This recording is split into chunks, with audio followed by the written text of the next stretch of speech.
Kita kasi niya. Dali na naman. 2:00. Buti nag-away yung mga aso. Kaya nag-away sila. Kung hindi nag-away, nakawala na naman to. Ang laki oh. Yung ulo niya. Sumusugat siya.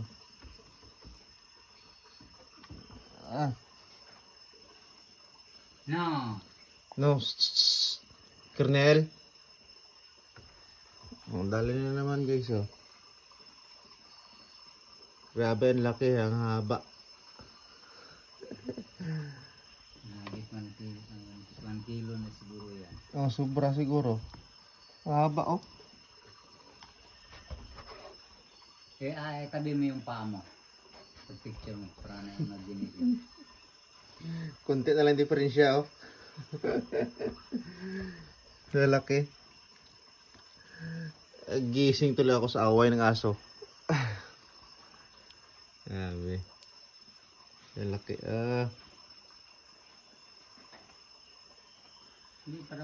Maliit lang yung nakita ko doon kaya first eh. Maliit lang ba?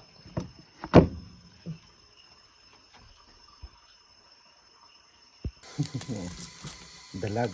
Lagpang tayo, lagpang. Nilagpang. Yung laman lang ilagay mo. Naturagsoy. Tapos sabawan. Mm. Tapos initin. Mm. Pakuluan. Nagpakulo na ako doon. Sa sabaw. Galangoy-langoy. Walang luya. Ano, sibuyas lang. Sibuyas lang ba ang lagpang? May sili pa yan. Ayoko naman lang. Tayo na dumiyan na silang sili. Hindi ko kasi milig sa sili.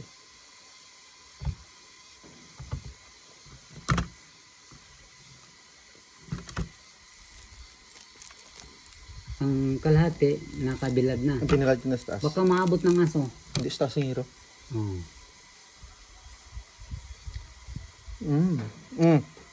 Kaya nilang papakin pagka sa ulo, malambot lang yung buto niya. Ha? Malambot lang ata ang buto sa ulo yung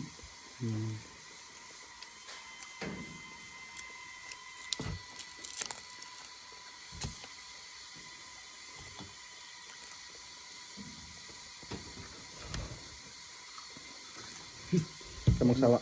Kitain na lang to iba.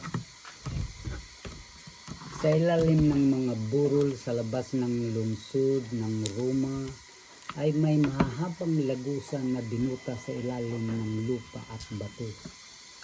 Ang madilim at masalimuot na sangasangang lagusan ay umaabot ng milya-milya sa kabila ng mga pader ng lungsod. Sa mga taguang ito sa ilalim ng lunit, umaamong kailaliman ng lupa. Sila'y walang sinambit na reklamo sa mga salita na pananampalataya. Pagtitiis at pag-asa ay pinalakas nila ang loob ng isa't isa. Natiisan ang kasalatan at kagipitan. Ang kawalan ng lahat ng makalupang biyaya ay hindi kayang pumilit sa kanila na itakwil ang kanilang paniniwala kay Kristo at habang pagsupok at pag-uusig ay kanilang hakbang lamang na mas malapit na naghatid sa kanila sa kapahingahan at gantimpala nila. Ano yan? Yung passion.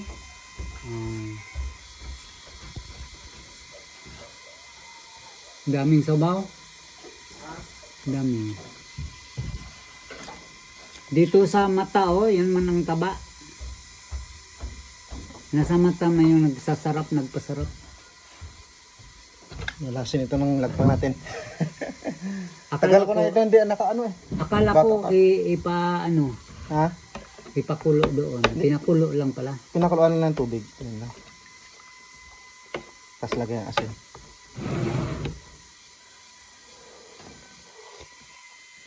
Sarap.